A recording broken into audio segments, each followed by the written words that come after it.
I said at the time, we were in the battle for the soul of the nation. Now, 1 year later, we're seeing the soul of the nation. There is no quit in America. There never has been, and there never will be.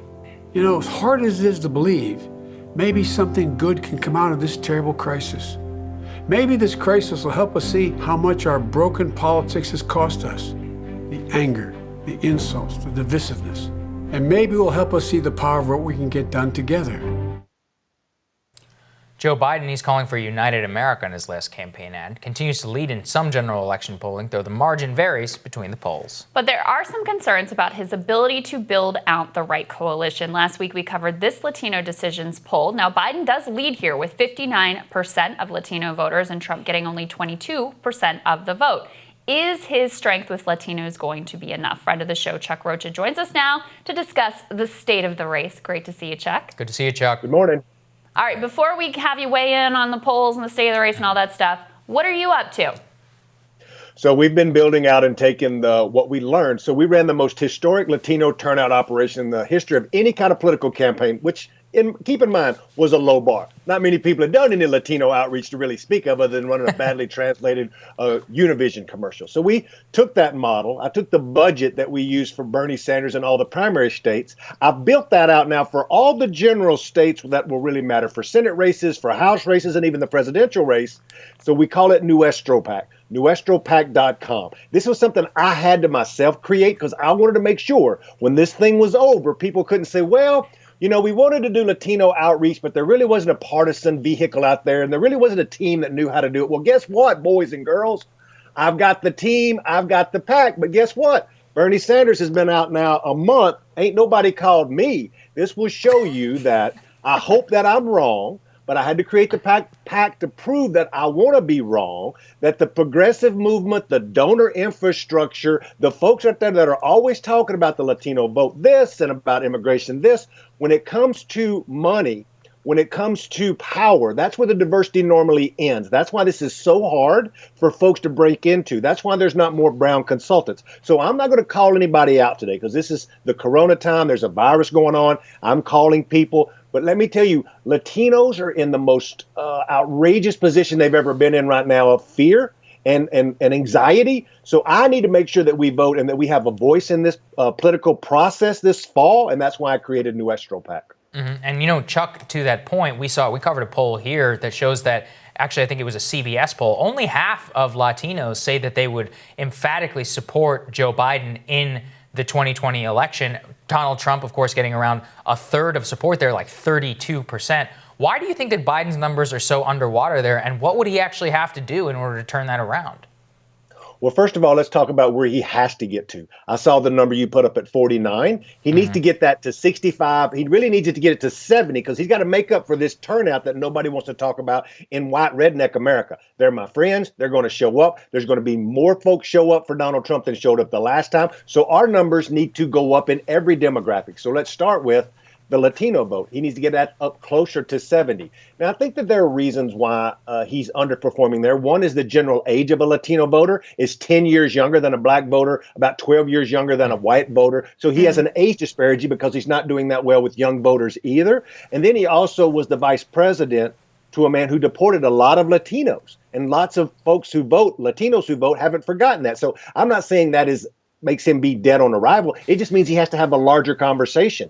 Bernie Sanders had voted wrong on an immigration bill back in 2007. Some would say wrong. He voted with the same way as LULAC.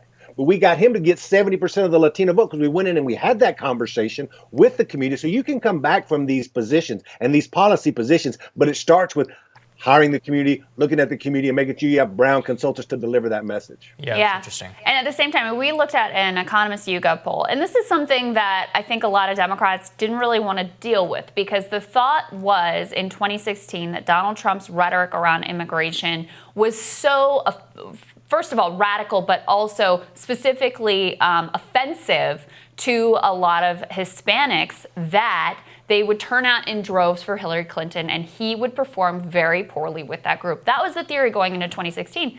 That didn't work out. He actually performed better with Latinos than Mitt Romney had beforehand.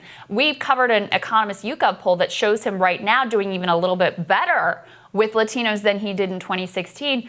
What do you like? How do you account for that? How do you think about that?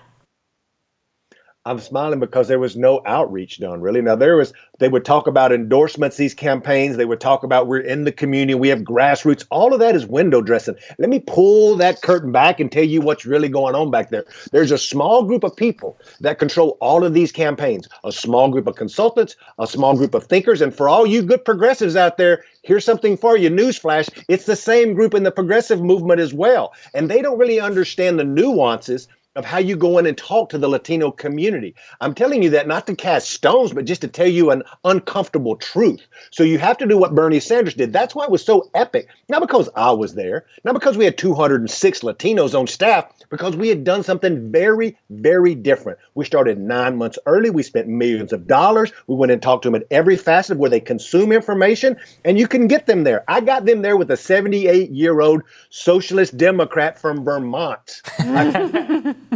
Right. And Chuck, I'm looking at Equus research of Latino voters in front of me right now.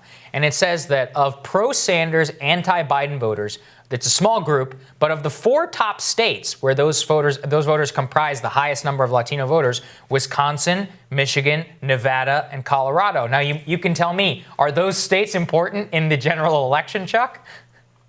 I'm so happy you asked that, because I have now already written a budget for those states. So my top 3 states for the Latino turnout is Pennsylvania, Wisconsin, and Michigan. People think, oh, Latinos, like, why would we want to spend money on Latinos in those 3 states? Remember Bernie Sanders in Iowa? Remember that small group when we won 90% of the vote, thousands of votes, which was actually the margin of our plurality of winning that state? Like, this is the little nuances of where if you have a few brown or black folks in the room where the decisions are actually made, they can bring up these topics. And if they have budgetary authority, they can say, let's make sure we don't cut the budget for the black turnout and for brown turnout, and that money is not just spent in the last 2 or 3 weeks, that we start 6 months out. I wrote a $22 million budget that's just for the last 60 days. If this was as long as Bernie Sanders had run a Latino program, that'd be $60 million.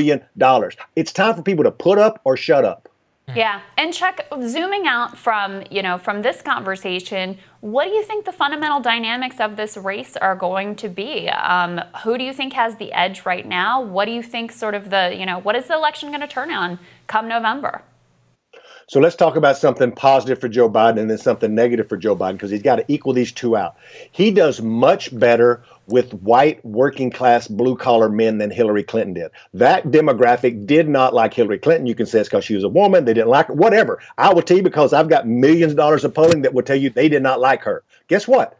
They like Joe Biden pretty well. They like Bernie Sanders as well. But we saw in our polling over and over that he performed better than her there. So he's got to take advantage of that and get more of that.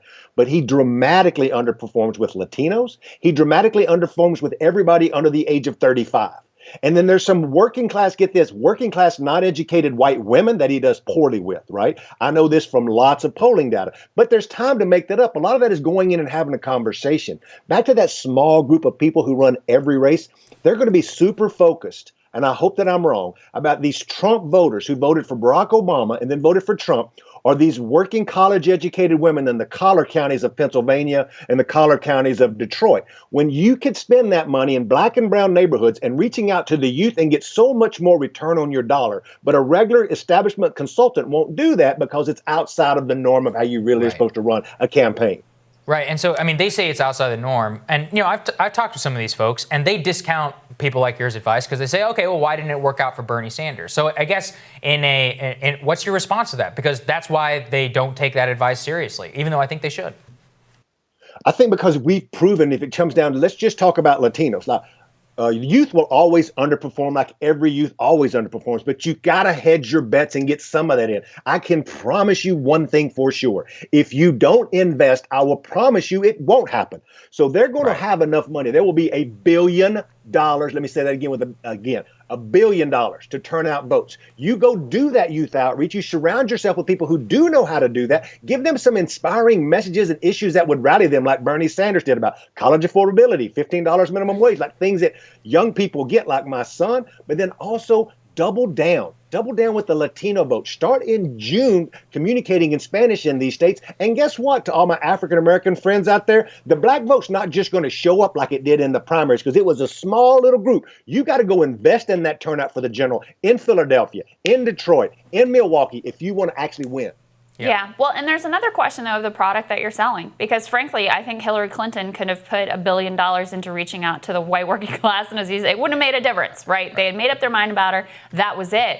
Do you think that there are similar demographic groups for Biden where there's just like inherent opposition? It doesn't matter how much money you throw at turnout operations and ads directed to the community, that it's not really going to move the needle? I think that there's part of this white vote in the rural areas that just doesn't get talked to that much, and they won't spend enough money to.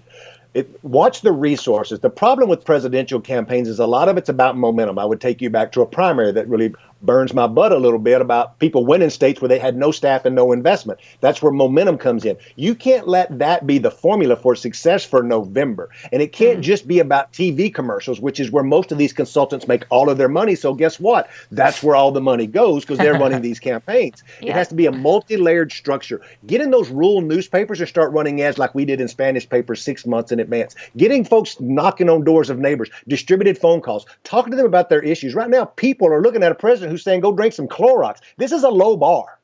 Right. Well, I think the fact that they haven't called you, I mean, look, you all weren't successful. You ultimately didn't win. But what you did in the Latino community, the program that you built out, the fact that they haven't reached out to you for advice, that really says something. Chuck, it's great to see you. Congrats on the new venture. Appreciate it.